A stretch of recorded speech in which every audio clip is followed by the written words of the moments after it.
So let's ask the one big question, and that's a very simple one, but it's one that we're all thinking about some point in our life, in those quiet moments, and that is, what is the meaning of life? Haven't we all asked ourselves that question? And yes, is there a bigger picture somehow? Is there a meaning, or is it chaotic? Or how do we find meaning? Or do we make meaning of it? Or share something of that? Well, Kim, you have to tell me, do we have at least 7 hours? We have 7 hours? Maybe we don't. Everything now is condensed into something small. So everything, it used to be big computers, now it's like little tiny microchips. So same with spiritual kind of depth of wisdom. It has to now be condensed into something small. So just a sound bite and no more than that. Okay, I'll try.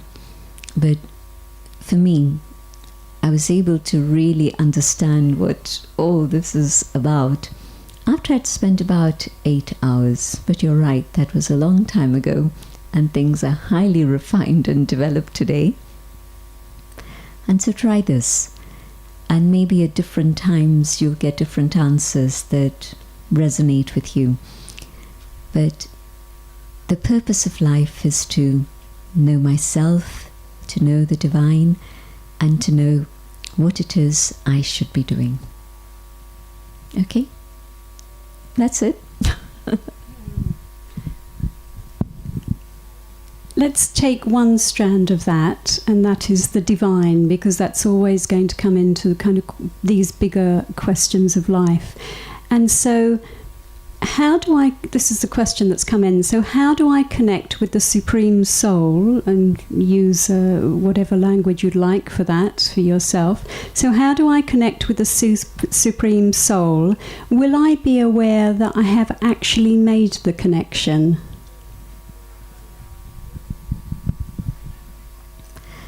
When you telephone someone and you get a response from the other side, you know you've made contact, right?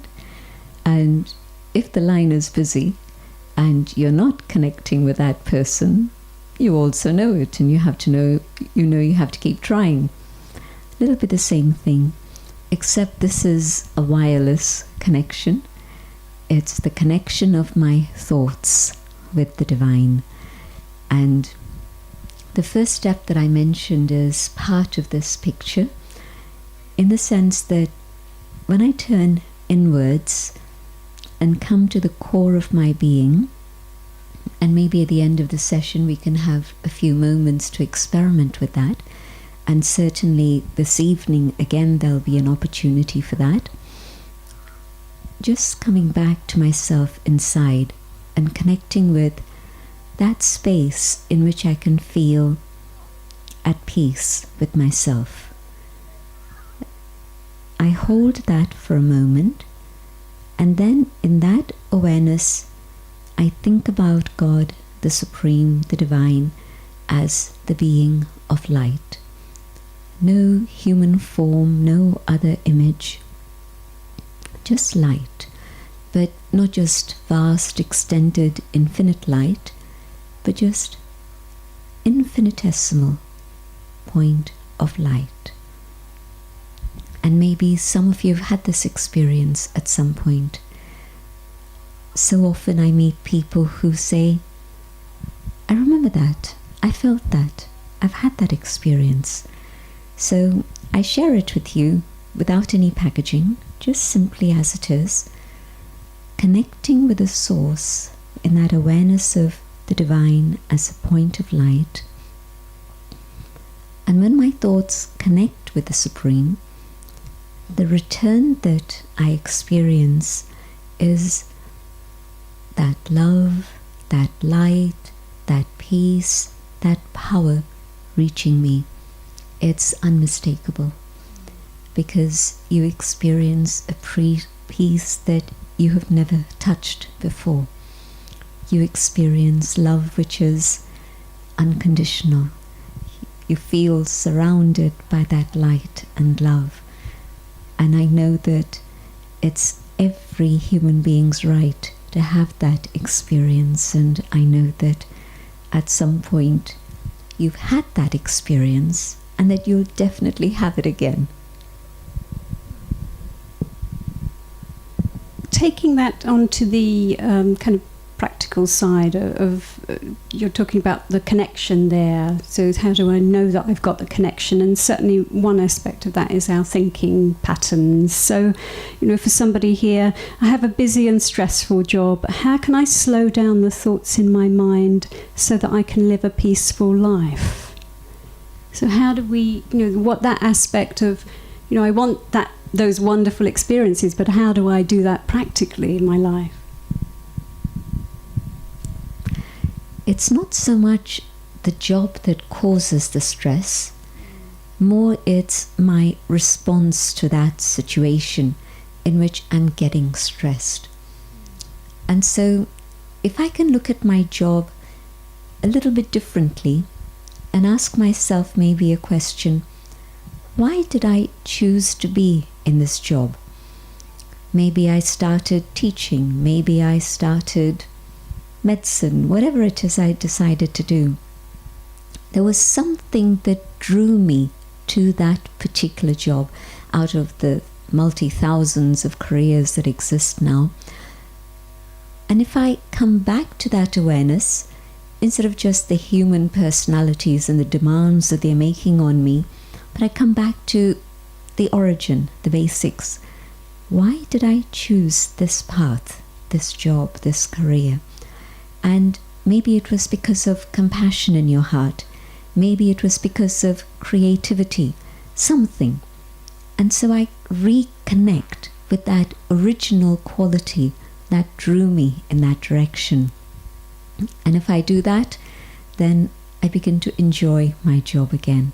Instead of job controlling me and making me feel absolutely stressed and my feeling this is a life of drudgery, but just awakening that first passion, that first feeling, and then starting from then. Second, the people around me. I get stressed because I keep seeing them as putting pressure on me, or I keep seeing them as being difficult people to handle. Again, a little bit of shift inside my own mind. And I ask myself the question, what is it that is unique about this one, and this one, and this one, and this one? And for sure, you'll find something that's very special about each and every one of them.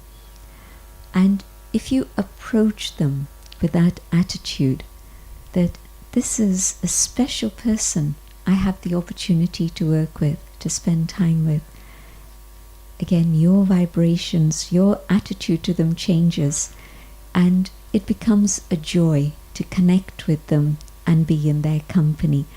And it's like you found a different entry point into their personality and character. And so it becomes very enjoyable.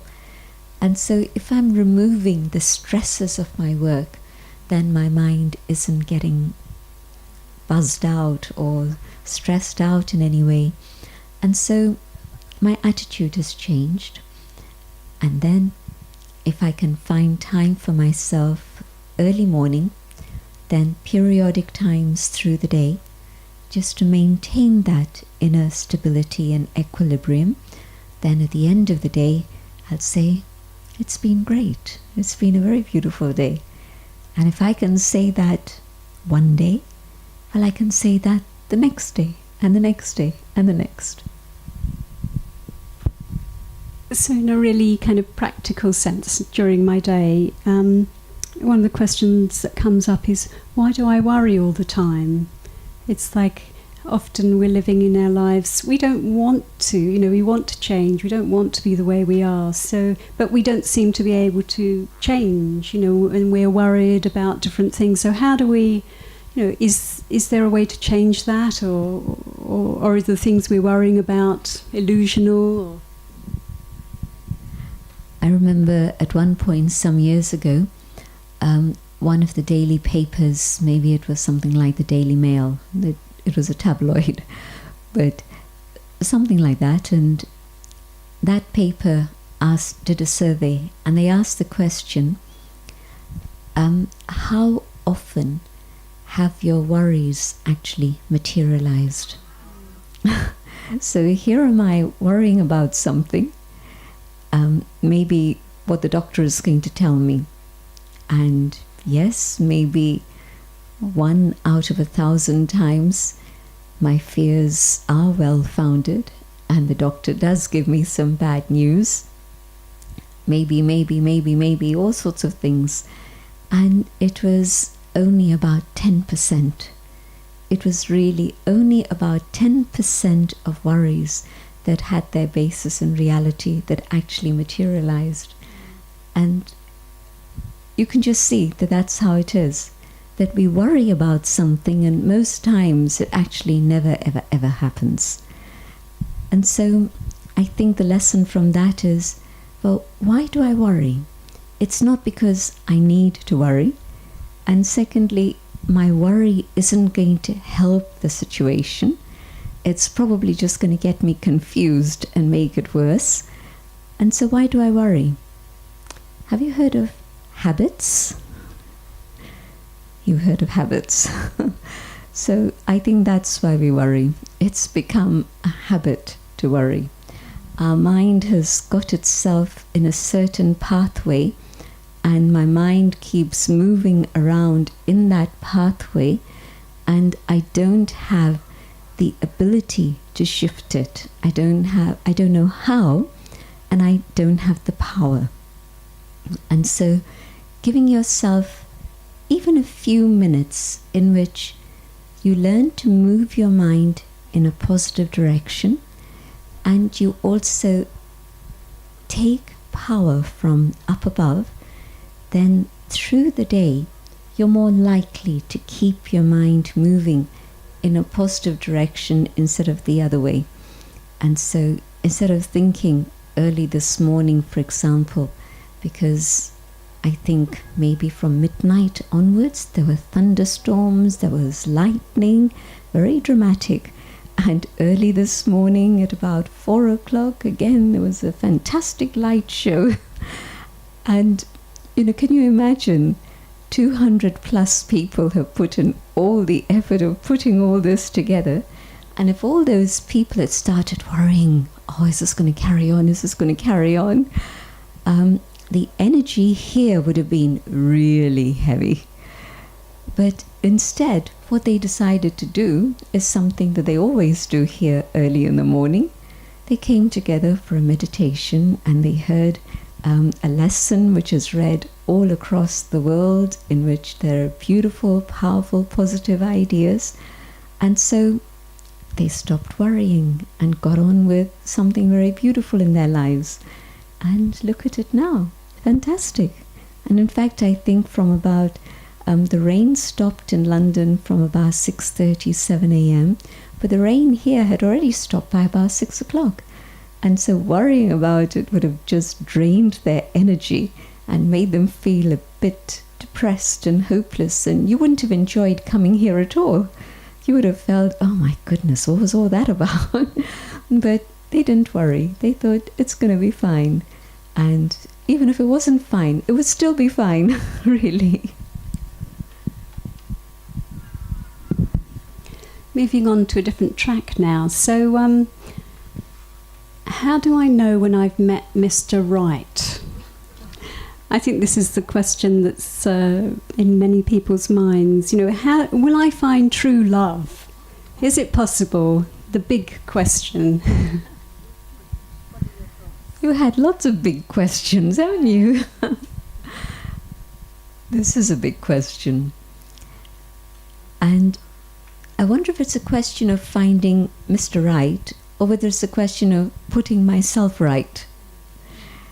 And I think that, even if there was this fantastic personality, but the way that I am and the way that I do things and see things, how long is it likely that even that wonderful relationship is going to be perfect?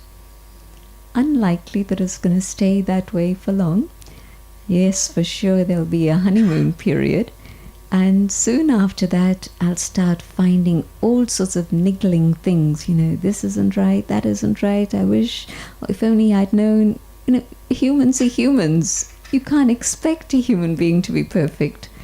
But what I can do is learn to adjust, learn to appreciate, learn to be able to give instead of constantly demand, learn to be able to be gracious about things when things aren't as I expect them to be. And so more it's a question of rounding off my own personality. And I think relationships are actually a mirror for that. They're a mirror for me to be able to see who I am, where I am, what's going on inside of me. And for sure, life can be right, but it's not another person who'll make it right for me. It's me who has to make the choice of putting things right and making things work. So, will I find true love? Absolutely. I think it's every human soul's right to find true love. I really do. Why? Because the original quality of every human being is of love. This is why we're always drawn. When we feel love coming from somewhere, we're attracted in that direction. Love is like oxygen for the soul. It's something that we need, but I can't always expect to find it coming to me from out there, but I can get it from up above. And what I can learn to do is to go deep within myself. And when I go deep inside of myself, I find the treasures, the resources that I carry. And one of those treasures is love. And when I can connect with myself and find that love, something quite amazing happens. I discover how to love myself. When you wake up in the morning and you go into the bathroom and you see yourself in the mirror, can you say, I love you? Probably not. And it's nothing to do with being on an ego trip. It really is being able to appreciate the goodness that is there within you and being able to have value for yourself and respect for yourself. And that is true love. It begins from there. The scriptures tell us, love your neighbor as you would love yourself. Well, not many people love their neighbors. Am I right? And I don't just mean the person next door, but my neighbor. Who is my neighbor in today's cosmopolitan world? It might be somebody from the other end of the planet, but somebody from the other side of the planet is also actually my neighbor. But I'm not able to love even the person living in the same house as me, never mind someone further away. And the only way to be able to love my neighbor is when I'm able to love myself. And so, again, just a little experiment for you. Tomorrow morning, when you awaken and you look at yourself in the mirror, don't turn your eyes away. Just keep looking and look at yourself just here and see the light that's shining inside of you. It's not imagination, it is a reality. There's a light that shines inside each one of us. And when you connect with your own inner light, you will appreciate yourself, value yourself, and you'll say, I love you. And you'll have found true love. And you'll become an instrument to be able to share a very, very pure love, not just with 1 or 5 or 3 individuals, but it'll be a big, inclusive love that encompasses everyone. Thank you very much.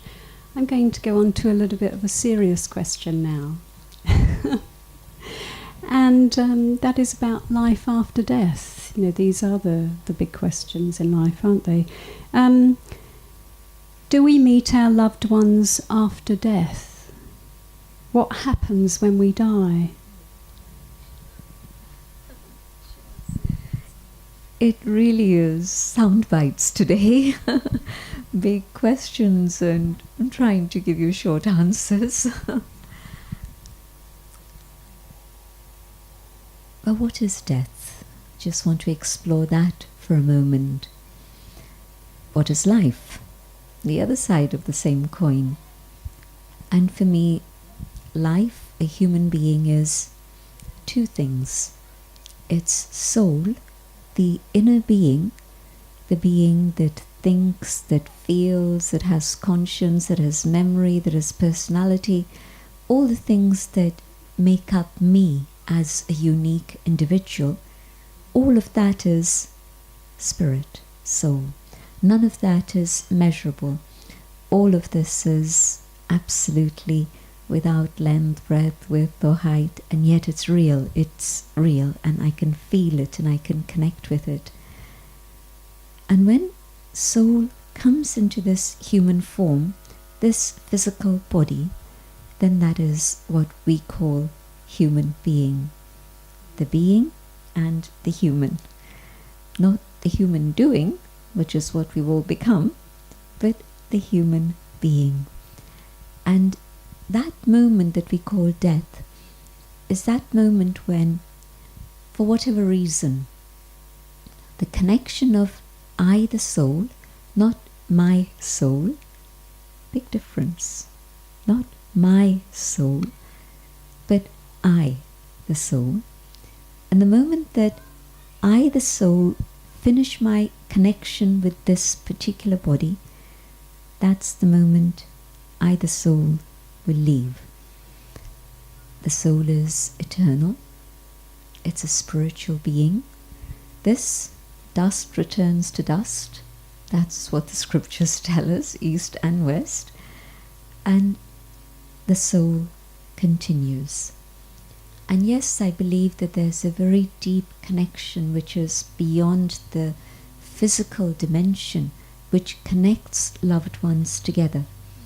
And so, yes, I think that we will meet loved ones, maybe not in that same form, and we don't necessarily want to see them in the form of, 90 years old and crippled and whatever. But there is that connection, and that connection continues. And so there is that loving relationship that continues in some form. Going a little bit on to our personal journey, somebody's asked this question. Awakening was so wonderful, but why am I now experiencing so much emotional pain? So it means that all of us at some point have started our journey, and then along the way we realise, there's more to the journey. So if it seems so amazing and wonderful to begin with, then what happens along the way? I didn't actually ask myself that question, but I could have. I could very well have. Because that moment of awakening was really magical. It was just absolute enlightenment and joy, and I was flying. And that experience lasted for quite a period of time. And then what happened was that I started discovering more and more about myself. And so I discovered things about myself that were not very pleasant. I hadn't known I had anger. I hadn't realized that there was this big ego inside. All the things that are negative, I was discovering that I carried all of those things within myself. And so the challenge was not out there. The challenge was dealing with all the things in here. And that's what was causing the pain. And so on the one side, there was this amazing experience of love and light. And on the other side was this discovery that, there's a lot of stuff I have to deal with, that I have to clean out and transform. And when I was thinking about it just on a personal level, that, how can I do this? It was very difficult. And then two things happened. I realized that my original qualities weren't these things. This was rubbish that had come along later on in the journey. And the original qualities were very beautiful. And so I had to connect with those original qualities of beauty. And secondly, I knew that if I connected with the one above, then that would give me the power not only to be able to see myself, but also to be able to clean out whatever was needed to come back to that original state of purity and beauty. And so these two factors, knowing that that goodness is still there, but I just have to do a bit of cleaning. When you look at the floor and it looks absolutely awful, but you know that underneath it's still very beautiful. And so you really have to scrub away, but you begin to see that beauty come through, and that encourages you, and you keep scrubbing, and more of it begins to emerge, and it gives you the encouragement to keep going. So don't get tired, keep going. Really, that could relate to anything, couldn't it? We get stuck somewhere and we want to move on. So just say something about moving forward from that stuck place. It's a little bit relating to that, about things that cause us pain. But how do we move on? Because we all get stuck somewhere. Kind of deepening that question. For me, the moving on has been keeping my goal in front of me. And I think it's very important to begin to ask myself the question, not just what am I going to do today, but also ask myself the question, what is the purpose of what I'm doing? And being able to keep a bigger picture, and that goal, which is absolute, final is a big word, but something further beyond where I am now.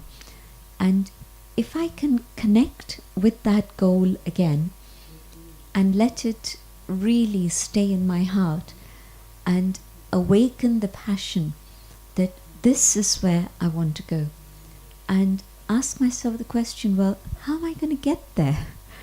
I'm here now, but now it's again emerged in a very powerful way inside of me. That's where I want to be.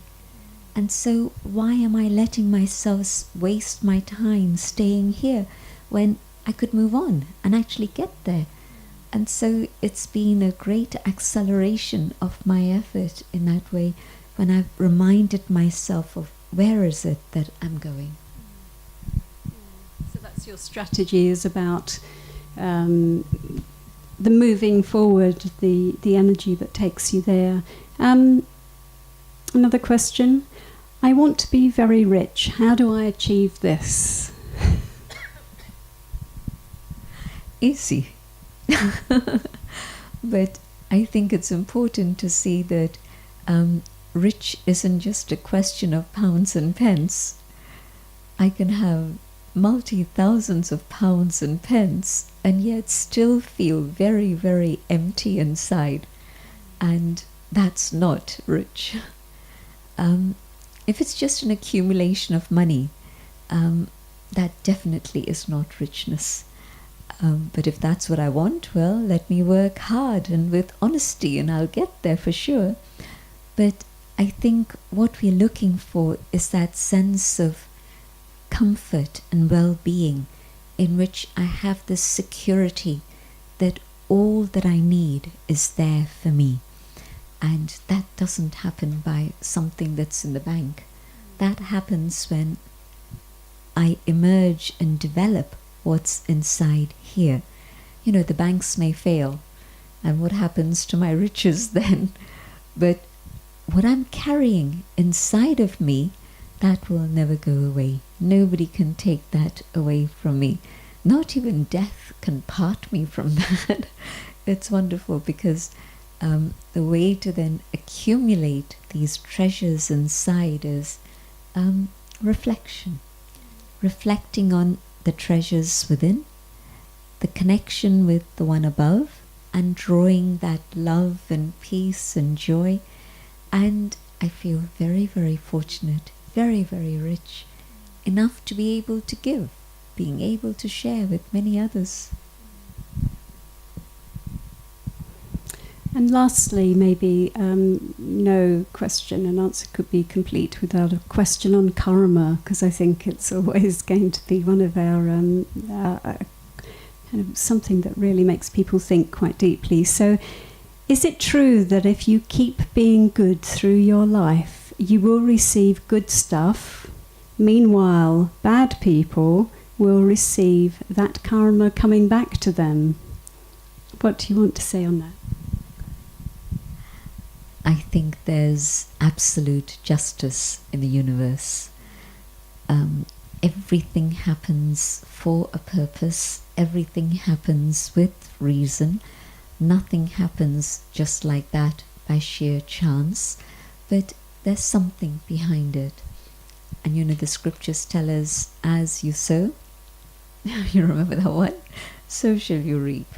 And so definitely, if I just focus on doing what is right, what is good, and I continually ask myself the question, what is it that I must do?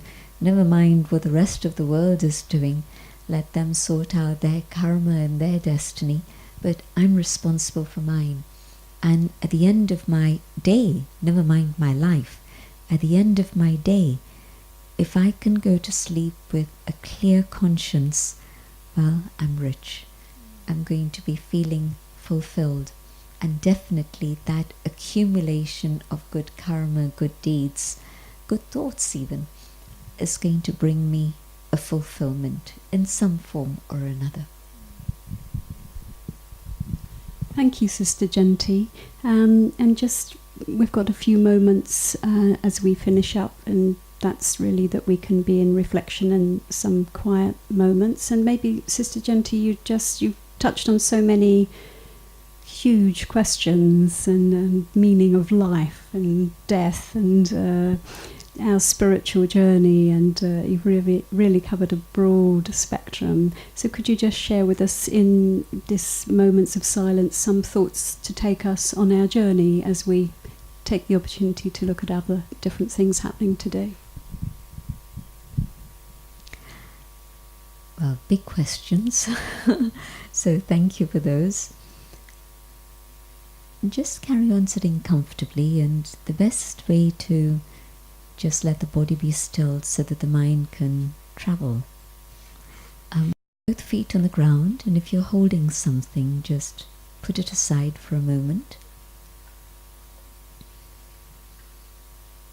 I'm going to speak out my own thoughts in reflection and invite you all to share these in your mind so that we go on the journey together.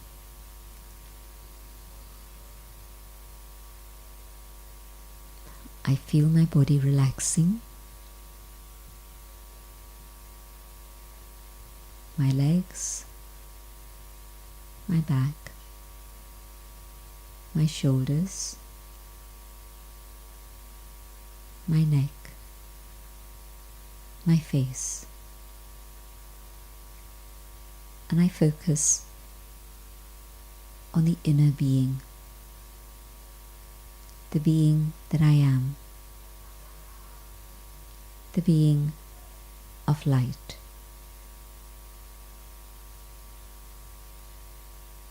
I hold this in my mind. I, the being of light, am here in this body, but the body is separate, and I, the inner being, am separate. I thought I was the body. My identity was linked with the body. But now I begin to experiment with the idea that in fact my identity is linked with the inner being, the soul.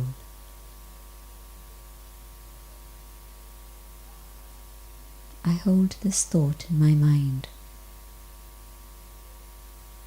I, the soul,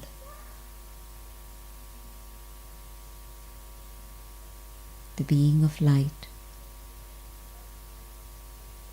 is truly who I am.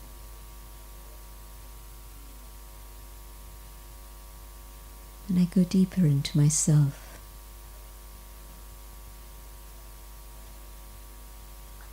Deeper and deeper, coming to that state of inner peace,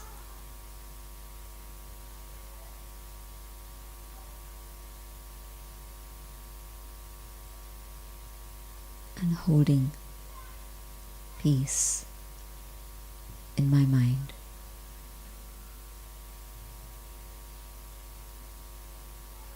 I hold peace inside myself.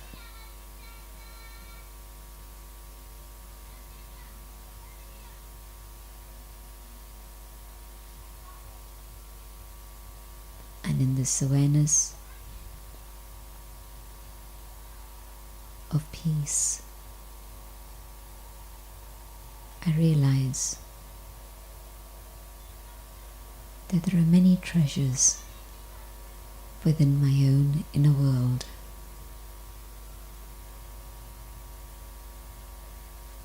There is love. It's within me, inside of me, not outside.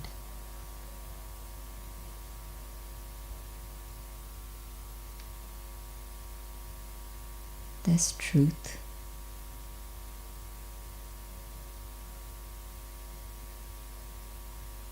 There's joy.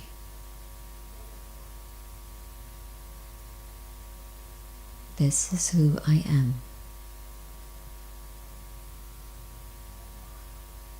But I'd forgotten myself and had lost contact with these treasures. And now I discover.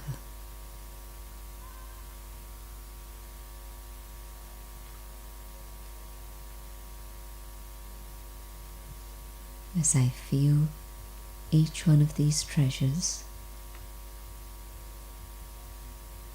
I can send out those vibrations of peace, of love, of truth, of joy, out into the atmosphere, out into the world.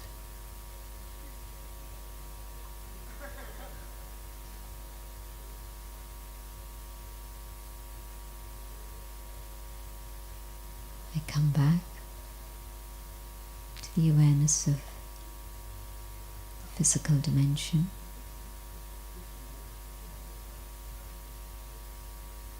And I hold this experience with myself.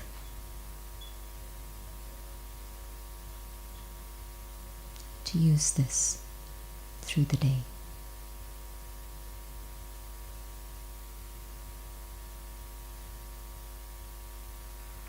Om Shanti.